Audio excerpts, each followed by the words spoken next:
those times shall come, for men shall be lovers of their own selves, covetous, boasters, proud, blasphemers, disobedient to parents, unthankful, unholy, without natural affection, truth breakers, false accusers, incontinent fears, despisers of those that are good, traitors, heady, high-minded, lovers of pleasures more than lovers of God, having a form of godliness, but denying the power thereof.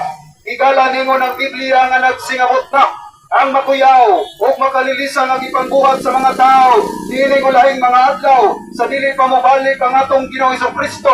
Mga higala, nagsingabot na ang makuyaw o makalilisan ang ipangbuhat sa mga tao, diining ulahing mga adlaw. Number 1, higala, ang mga tao na higugma sa ilang mga kaugalingon, ang mga tao na higugma sa ilang relihiyon, ang mga tao na higugma sa ilang edukasyon, ang mga tao na higugma sa ilang profesyon, ang mga tao na higugma sa tradisyon, pero walay relasyon sa atong Ginoong Hesukristo.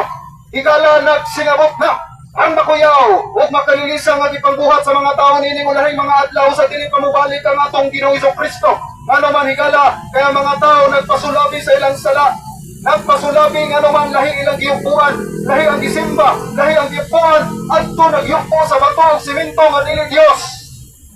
Shame on us! Philippines is an idolatrous country, higala.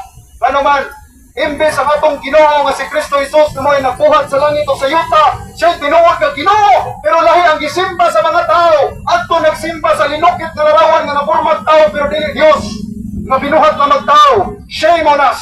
Shame on you, Philippines! Is an idolatrous country. No?